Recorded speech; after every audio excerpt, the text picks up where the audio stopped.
Hello, everyone. This is Dr. Sean Carey, and I'm with. Dr. Bill Moss.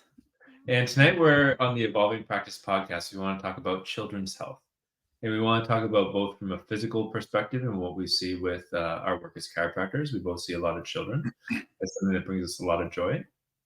So, talking about developmental health, especially in a more natural health setting, and then also children in terms of their spiritual progression, too. So, Yeah. this is something we could talk about quite a bit, I think. Yeah. Um, I think we the, both had extensive background. I think because of the view of how we deliver chiropractic, we've always incorporated pediatrics within the practice. And you and I have both also worked on, we've done neurodevelopmental disorder workshops over the past bunch of years. I was a special education teacher as well prior to being a chiropractor. So, I think, and uh, we've always looked at the younger generation of as being a good place to start to influence and create health change. And one of the things we've talked about, you and I, a lot on this has been how the younger generation is actually much more proactive in taking care of themselves as opposed to waiting until they're broken or something's wrong. So I think we're starting to see some of the fruits of having parents and practitioners who are um, taking into consideration the growth and development and progression of younger individuals. Yeah, 100%. I think about my parents' generation, even like me growing up in school, and it was just there was so much less awareness about the basic, even things like developmental milestones, about Yeah. health, nutrition, and different care and support for children. So the children now often they actually seem to have a lot more challenges. Hmm. Some of that is that there's more discovery too, but they're uniquely stressed. They have a lot going on. But if we can give them the proper support, it's a really amazing demographic. These kids Yeah. are very gifted. I would say very spiritually gifted too. Is something that really stands out to me with them. It's interesting you picked this topic actually. Is This wasn't even on our topics list Yeah. of what we were culminating, but actually I think it was last week I went to the doctor my family goes to, which we should probably have her on sometime. It's an anthroposophic approach, which is from the work of Rudolf Steiner. And we've talked a little bit about the Waldorf school. My daughter attends Waldorf school. That's an anthroposophic educational view. And we go to an anthroposophic medical practitioner, and they were doing a workshop on Rudolf Steiner kind of describes it in the 12 senses, like we have 12 senses.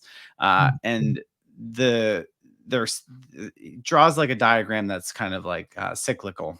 And I can't rattle every one of them off the top of the head.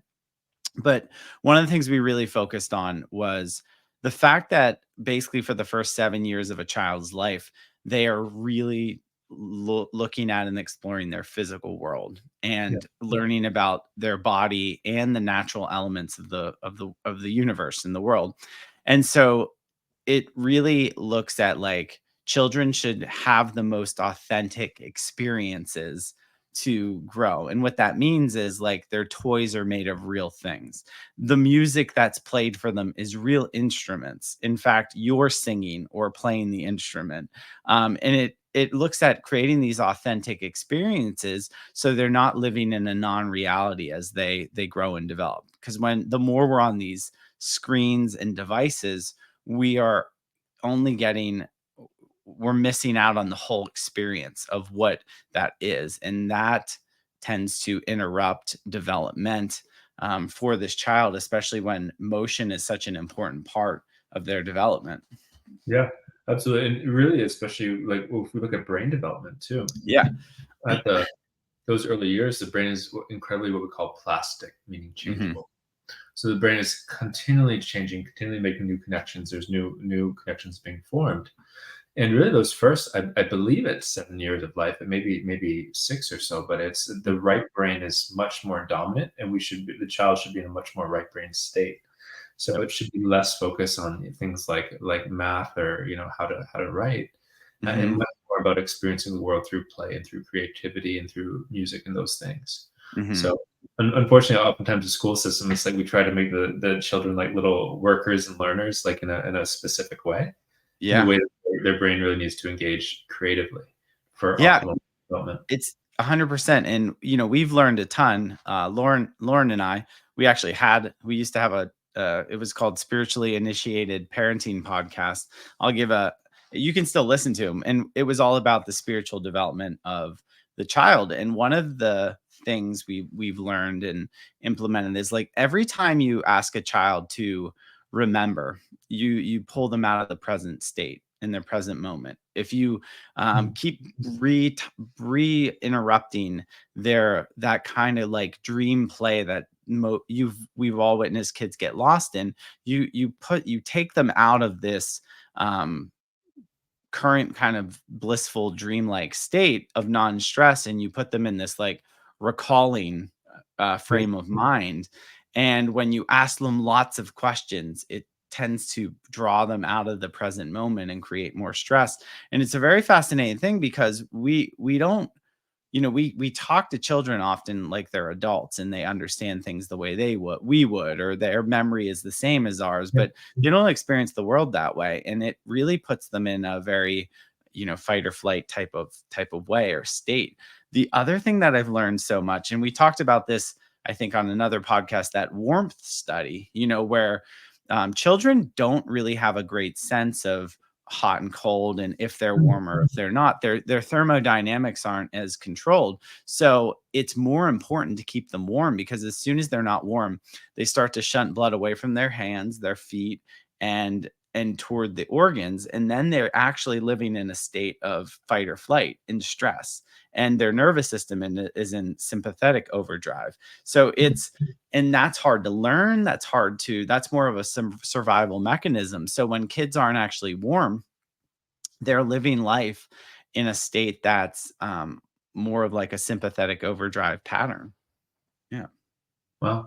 I remember us talking about that briefly, but it's not something that I'd really studied before. So that's really cool to hear that explanation.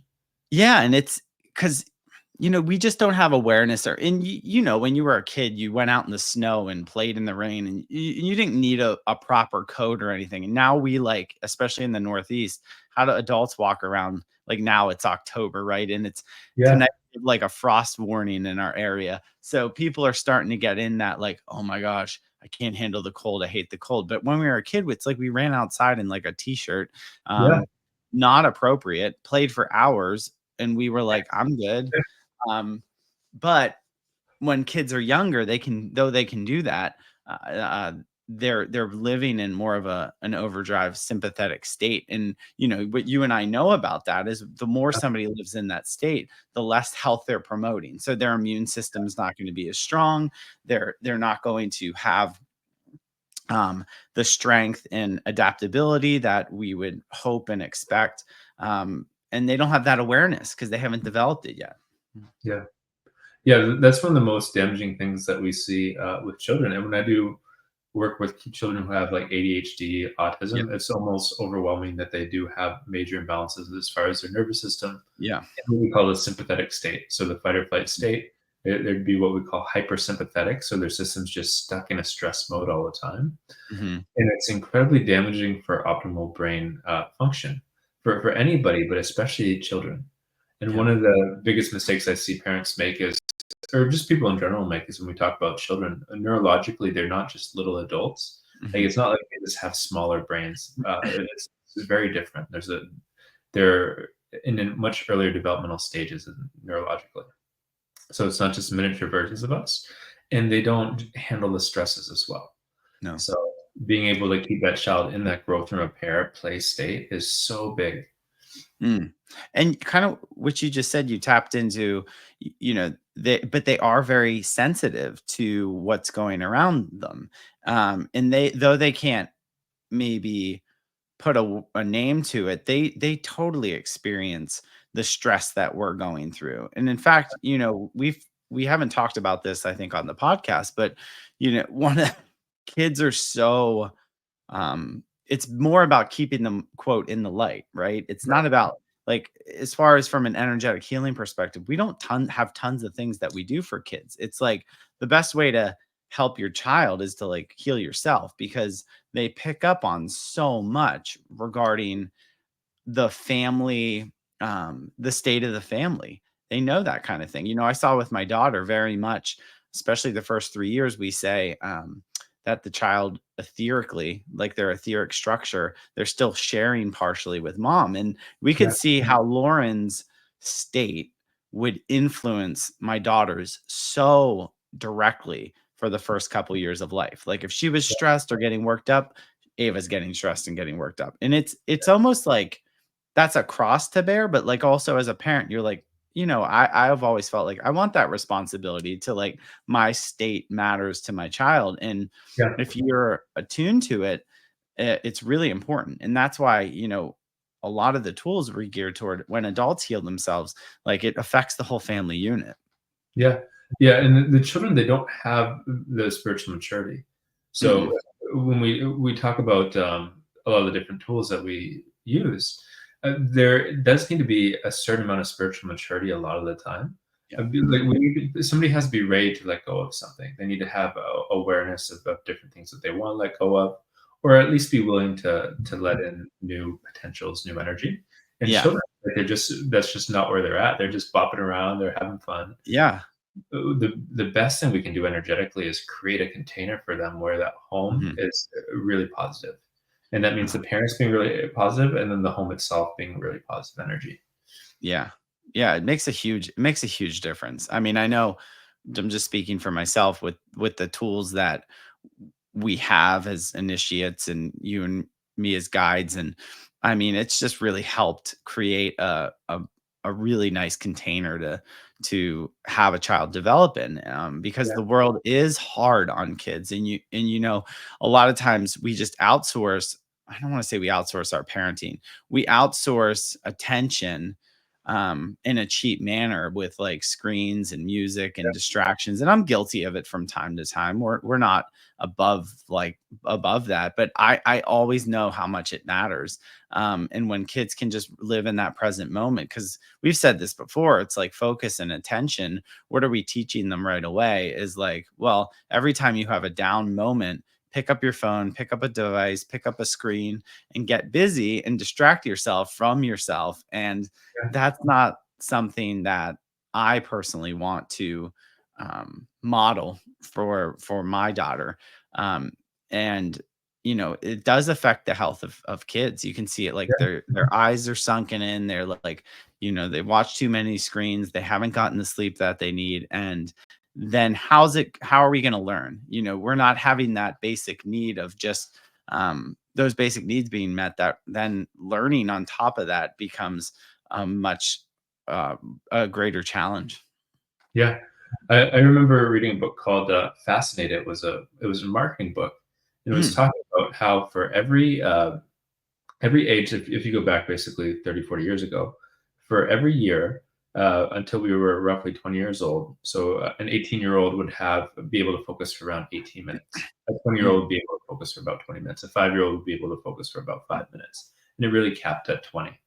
hmm, So it was that way for generations, most likely. But more recently, it's been that we've actually been seeing that number go way down because of the mm. screen and because of all Yeah. the input that these kids are getting. This is input for like this is a level of simulation that never existed before in human history for kids. Mhm, It's mhm. just at the fingertip away. But we're seeing children have attention spans of like 8 seconds. It's literally that of a Mhm, goldfish. mhm, And mhm. we're talking about that's how the brain is developing. It's developing to that constant stimulation. And another note with that, with what you were saying before, in this way, as far as the focus on stimulation for helping the child when they're having those emotional meltdowns and those things, that's very much how like adults use drugs. Like Mm, people typically yeah, use drugs or these different I don't want to say coping mechanisms because it's not really coping, but it's yeah, escape mechanisms yeah. because there's a level of overwhelm that you don't know how to address. So we don't want to pass on those bad behaviors to the kids, even though it's so easy to do. Neurologically and spiritually, it's really harmful.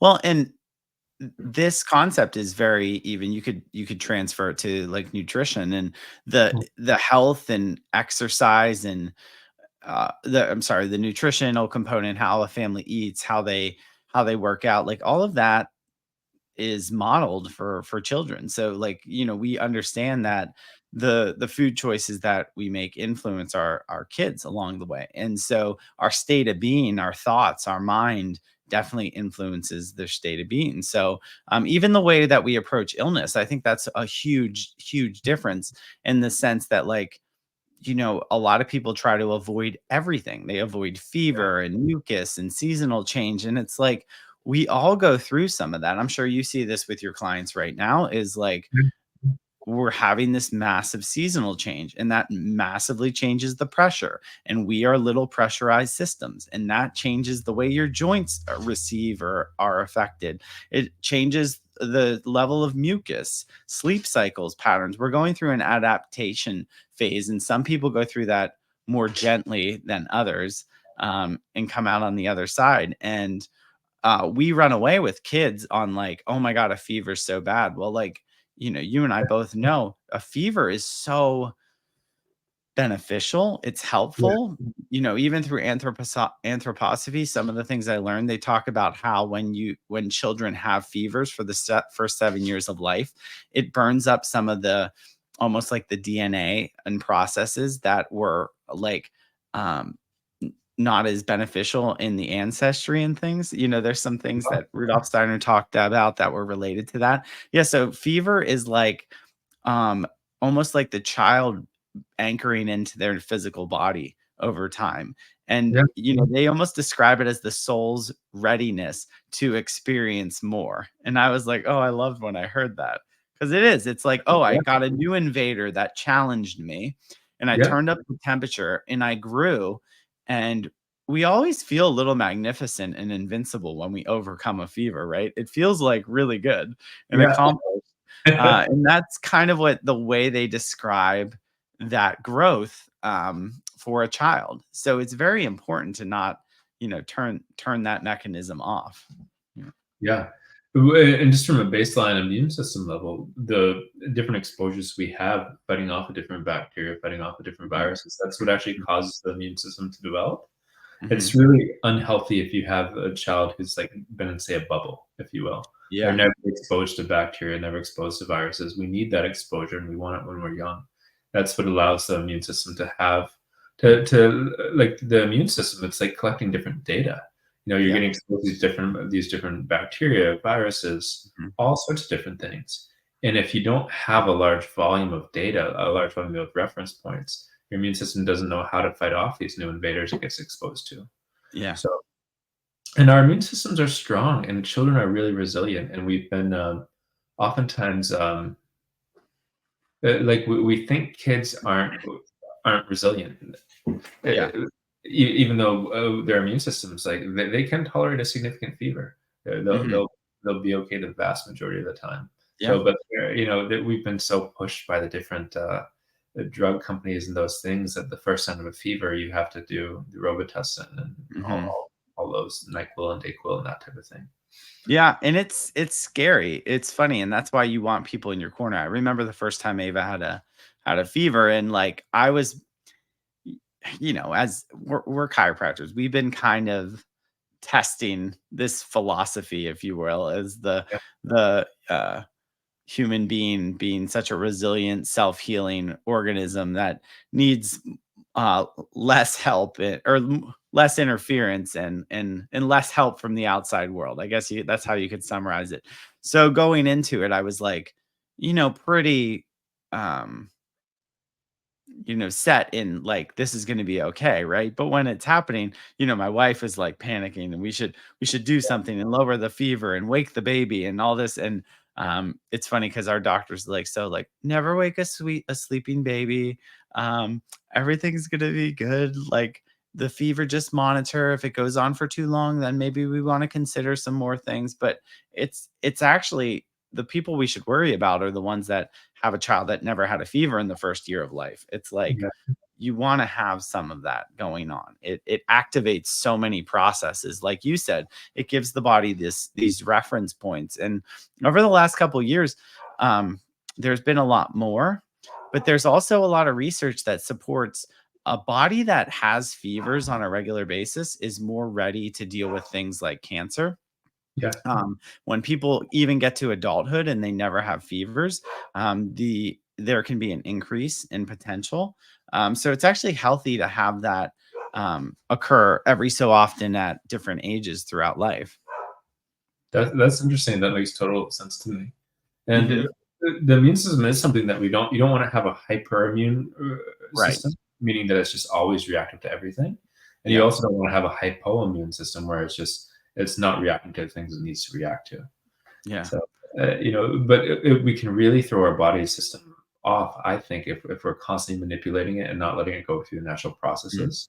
Yep. We don't want to necessarily interfere at the first sign of there being some type of the body producing something to go back into homeostasis. Mm. So, like, Hmm. if there's a viral infection, the body produces a fever. The reason it does that is because the virus can't survive at that higher temperature. It Hmm. increases immune production. So the body's already on it. The body's already working to take care of that virus.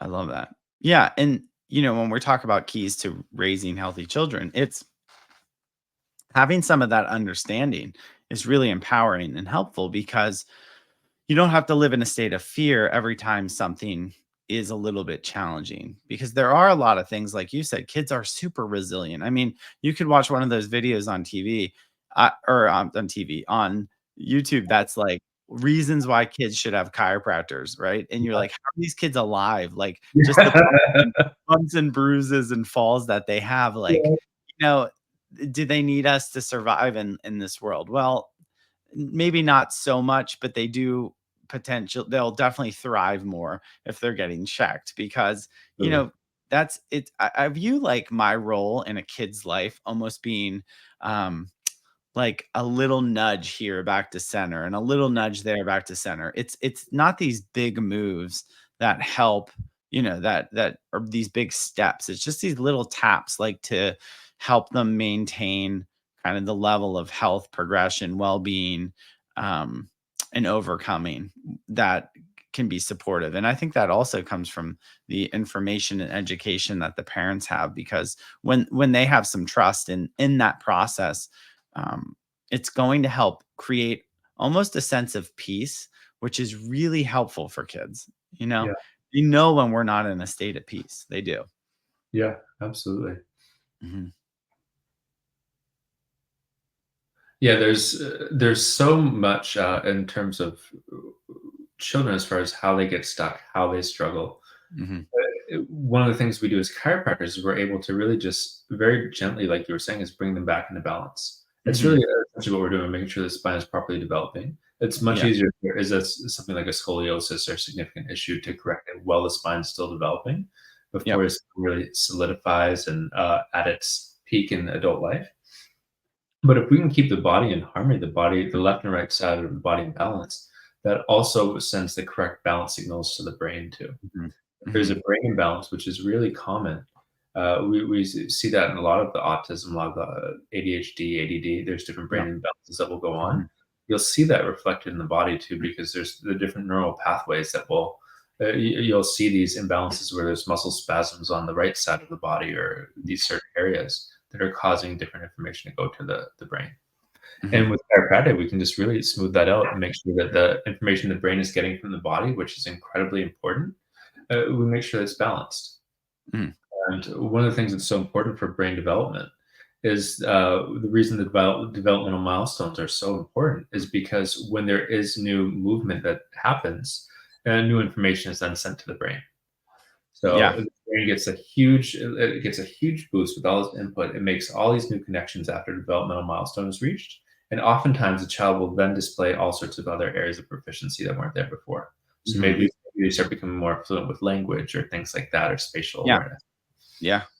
Oh, yeah, 100%. It's like, even with speech development, a lot of times kids that have chronic ear infections, they have a delayed speech. Not all, but some have a delayed speech. And then it's defined like they're not hearing or receiving the information that to the same degree. So there's a Yeah. delay in the hearing, there's a delay in the speech pattern. And you know, when I was in chiropractic school, we had to do like a senior defense. I don't know if you had to do one of these where we had to break up into these groups and we had like obscure topics that we had to defend, research, know inside out. And the one that my team did was we did Kiss Kid syndrome, which is kinematic imbalances due to suboccipital strain, um, leading to kiss-induced dysnosia and dyspraxia, which basically was an upper cervical subluxation leads to improper sensory information coming to the brain, which creates dysfunction in the motor and sensory aspects of the kid in their development. And I think it was Biederman. He was a German Yeah. researcher. He did, you know, and some of this is in the neurodevelopmental disorder work that we did. But I think it was Biederman. He did a lot of work in this, and he wasn't a chiropractor, but it was just looking at how and why it was so important to have a healthy head and neck articulation. And this is why people panic if a child has torticollis and that sort of Yeah. thing, because it's not just the structural abnormalities that can develop, it's actually the sensory overall that are going to be disrupted as well. So this German researcher really broke down in many ways the importance of having a healthy head and neck articulation for the motor and sensory development of a child, and why it was detrimental if they didn't. And it's interesting because I've seen the medical world react to that uh, problem in the form of severe torticollis with children, to the point where I had a client that they wanted to like cut their SEMs to Uh, release. Yeah, this was like one of my first cases. I was like not even a year into practice, and it was the little boy,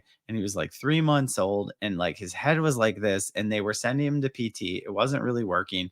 The doctor was like, if this doesn't change over time, we're gonna have to cut this.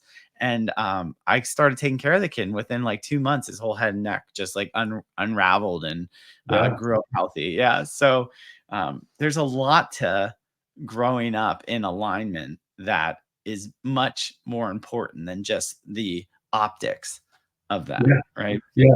One of the frustrations I can have, I imagine it's this way for you too, is if still occasionally there'll be like a medical provider or somebody who feels like it's unsafe to adjust children, and Yeah. which is crazy to us because when we like oftentimes working with children, like Mhm. especially if we're talking infants, the amount of pressure we're putting into the spine Yeah. is really similar to that of holding like a ripe tomato, like how you would test a tomato for Yeah. ripeness. It's going very specific areas of spine, putting a little pressure to do the realignment.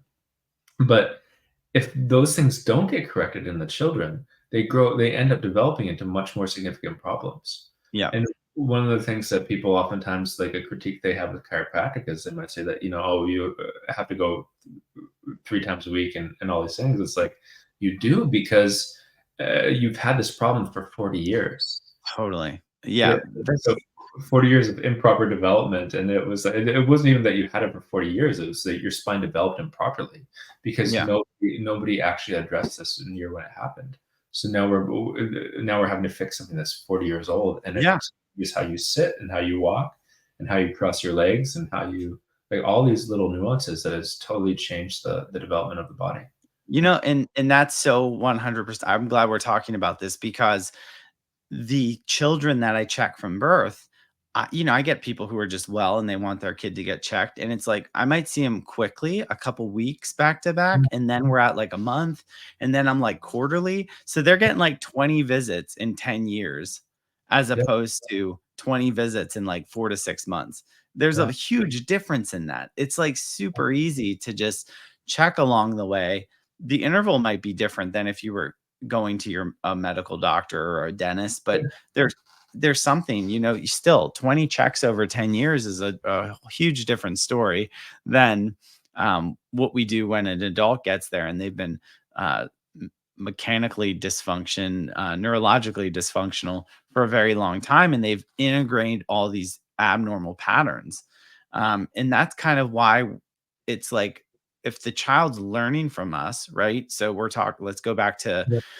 almost the spiritual development. If they're just learning from us, if we have healthier patterns, they're going to develop healthier patterns. If they're neurologically going to develop a healthier brain body connection, well, they're going to deal with less challenges from that perspective down the line. Like, I think sometimes we miss health and healing and development because we're so worried about not getting anything, or not, we're dying, or any, like, we just play to always not just thrive. We play to like not lose. And this is another example of that, I feel like. Yeah. Yeah. Very, very well said. And we're going to talk more about the energy too, as far as the spirituality with children. Uh, it is so important that they go and they have that play, and it is Mhm. also really healthy for them to go and have that imagination. Like, I remember when I was a kid, like, played with gnomes in my backyard, and that ended up being a whole thing. Yeah, like my mom, talked to the neighbor or whatever, and it was it kind of came down on me for that.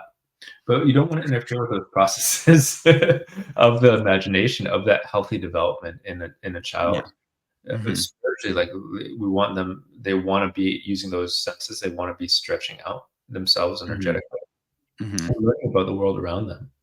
And as adults, like, we tend to think our way is better, and oftentimes it's children whose way is much better than the adult way. Yeah, totally. I mean, half of like people's spiritual re-education, if you will, is like trying to get back to like the genuine joy of life that a Yeah, child exudes, and the presence that a child exudes, the imagination that they exude. Like, having a child, it's been one of the most helpful pieces to help assist me in my development. Like, I'm so much better at playing and slowing down and just making up songs and coloring and using my imagination to create, and not feeling like I always have to accomplish something, right? The point is in the play, not necessarily in the accomplishment, because my daughter just wants to play. She just wants to explore. Sometimes she wants to accomplish because that's part of learning and growing.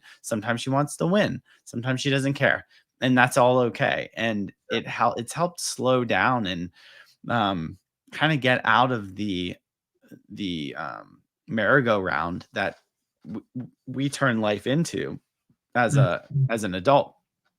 yeah, So there is so much that we can learn from children, and they don't stress the way we do. She still thinks she's going to live at home her whole life, right? Like, and that's how they're different too. Like, we don't talk about this, but that's how they're different too. Like, kids aren't adults. Well, why you treat them like that? Well, I'll tell you why. Because they don't see, you ask them where they're going to live when they get older, and they think mom and dad. yeah, They don't have a consciousness that's beyond the familial group, if you yeah, will. yeah. And they'll find that out on their own. Like, we don't have to rush that, right?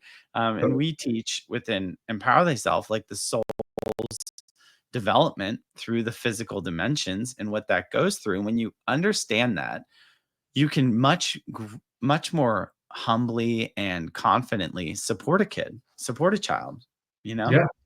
100%.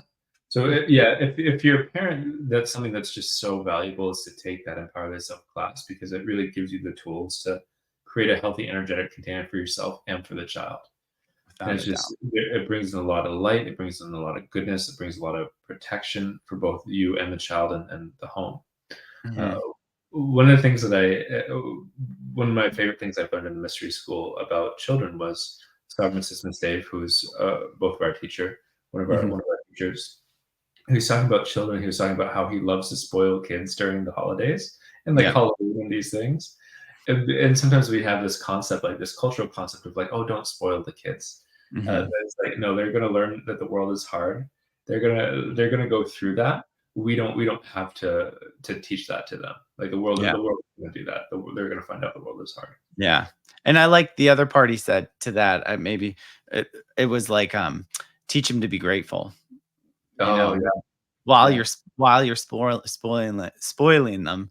The most important part is that they're having gratitude with that. And, I took that.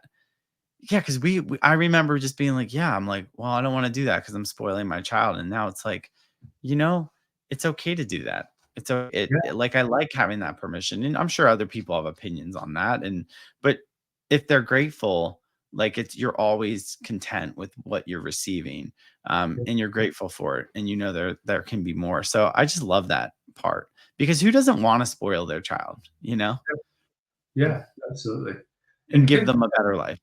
yeah, this world can be a difficult place, but it can also be a really joyful place. And there's Yeah. nobody who quite highlights that like children, I think. Mhm. Yeah, and they're gonna figure out how they're gonna figure out how difficult and challenging and, it is eventually. Like, they don't Yeah. need to know all that now, Well, you know? yeah, and it's just not appropriate. Like we don't have to. Like some of the things that parents might. I'm not a parent, so this is easy for me to say too. It's easy to have for me to have my two Easy cents for worth. you to say, Sean. But with like things like Santa Claus and the tooth fairy and those things, I think sometimes parents are like, "Oh, we don't want to lie to our child." Yeah, It's like that imagination is good, and that magic is good. That sense of magic about the world is actually really, really healthy, I think. yeah. I do too. It's like, yeah, Santa Claus's state of being, right? Yeah, Do you know what I mean? You know? Like, yeah, there's gift giving all over the world because, and people are joyful around that time of year, you know? You were yeah, born that time of year. You're a joyful kinda guy. yeah, yeah. I still remember like so. My birthday is December 18th, so it's right before Christmas, and I'm almost 40, and like, I still get excited about that time of the year because I it's like love all it. those memories of when I was a kid. I remember the advent calendar. We had an advent Yeah. calendar that, like, had chocolate, I'd get to have the chocolate in the Yeah. morning and how many days to my birthday and how many days till Christmas, and it was just the Santa Claus and, like, the movies, and it was just the magic of that time that was created for children. But I think that we can create that for children, like, all the time. It doesn't have to be something that is, just put into a box at a certain time of the year, and then you Yeah. have to be serious the other time of the year. Neurologically and spiritually, you wanna bring that magic out. You Yeah. wanna let you wanna let that imagination come to life. I love it. I love extracting that, like you said. Like, I love it, and I love Christmas too. Like, I always felt that way. So it's like we do try to like create that magic all the time, and give our experiences that are absolutely rich. Yeah, We definitely have been more focused on what kind of experiences are we giving her each year with camping and exploring and seeing new people and new cultures and new places and trying new things, like, and that's the thing, like, because we get stuck, right? We get stuck in our day to day, and then we're like, I don't want to step outside the box because I know what this is. And it's fun to even watch. Like, I'll just give you an example. We went to the beach 2 weekends ago, and my daughter had never played like mini golf. And it's like, oh, she was really kind of nervous about doing this thing she never did before. And I was like, I slowed her down. We talked about what it was going to be. I even like showed her an example when we walked by, and I was like, you know, I don't remember what her biggest concern was, but it was something like, um, about doing it right or whatnot. Well, yeah, anyway, we got her mini golfing, and like we encouraged her, and she had a little bit of fun and a little of success, and then we ended up playing 3 times in one day. You know what I mean? Like, and now it's like mini golf's the greatest thing. And it's like there are those pieces in a child's yeah, life. We do have to support like that we can't just stay inside your comfort zone or your box, but we also don't want to traumatize you with things that you never want to do. So it is that delicate balance of like walking the balance beam, but making sure it's not too far off the ground, you know? yeah, yeah. Yeah. I love that. And it makes me think too energetically, like going back to that, I was talking about the work with energy healing with children. Mhm. Oftentimes, when I have parents who have young children, like they really want to focus on what they can do to help their child, and Mhm. by far, it just goes back to the best thing. It's like the parents learning how to create that container of energy, so that the home and their energy is in an uplifted state. 100%. Like, 100%. one of the things that I like, it's a dream for like chiropractic is such a gift for children. There's also something called a baby blessing. That's one of the most amazing tools in mystery school lineage. That's incredible for children. And if the child can grow up in a crystal gridded home, like there's special crystal grids that we that people can very easily learn how to do. It's one of the more introductory things in the mystery school path. But you literally create these temples within the home that the child just gets to live in. So they're in this positive container within a positive container within a positive container. And energetically, it's just like there's sunshine around them all the time, what you're creating. Yeah. And it's like then they don't have to they're in a safe, protected, positive energy Mm. because it's something that they can really they're not capable of doing it on their own, not at It that really age. it really makes a huge difference. I mean, huge difference. Like, I don't know where I'd be with as a parent if I didn't have some of this to like just assist me, right? Yeah, It's like cheat codes for parenting with the light, right? Like, oh, I can bring more light into my home and my space to like help support this being so they can yeah, live more in the light and develop in the light so they can know what the light is at a much younger age so they don't have to like run so far away from it, potentially when yeah, they get older. So it's been so helpful. And I know we were talking about doing an episode on activation initiation, and maybe we can kind of, even with the end of this episode, tee that up, is like those two things are some of the best things you could do for yourself to yeah, help with um your energy field, which butts up with your kids and your family and everything, and it yeah, really helps support. And I think that's what made the tools, energy tools, so real for me, because I saw the way my family, immediate family, responded in such a profoundly different way. And I was supported and they were supported in a much different way. And that's where it all starts. Is healthy families start with the leaders of the family, yeah, taking charge in all aspects. We discuss many different things on this show. We talked about some of our own health hacks, and that all trickles down into the generation. And yeah, it all starts with the self. We teach like on a healing journey. It starts with the self, and a lot of healers become healers because they personally had an experience, and over time they were like, I want to share this. yeah. Um, so those tools just help serve everyone within the family. Um, And one of the primary ways that children learn is through mirroring too. So it's like, they'll do what you do, not do what you say. And if yeah. you so I can think of, my own life and just working with so many different adults, largely in this capacity in terms of energy Mhm, healing. And mhm. it's like always seeing these things that people sometimes struggle with in adulthood is actually due to different childhood Yeah. traumas. And Mhm, if the parents had been better able to like care for themselves and bring healing and positivity and more self-awareness in, a lot of those mhm. traumas just never would have happened. Like they would have been able, you would have been able to do the buck stops here, do the healing, have that good container, and then the trauma doesn't continue down. Yeah. Yeah, it's super important. Yeah, this is an amazing topic because kids are up against a lot now. Every generation is up against different changes or challenges. But this one's tough because when with the developmental and how much kids are bombarded with education and kind of old systems within education, that they're up against a lot with the digital age. There's this challenge of knowing how to talk to people, look at people, converse, human skills, Right. that there's the potential of that degrading and kind of going away. So I think it's a really important topic. I think it's only going to grow over the years. And that's why Lauren and my podcast that we haven't recorded an episode on in like 3 years still gets like a lot of downloads from time to time, where people are like There are quite a few episodes there. It's like you guys had what, like 40 or something episodes? Like Yeah, I there were think we did like 33 or 35 episodes of it. So, yeah, we really, and my wife's background, she was on the show, is she's education, middle school counseling, adolescent counseling. She's a professor that teaches in the counseling world. So she has a lot of experience with childhood. Also, she's doing the anthroposophic psychology study right now.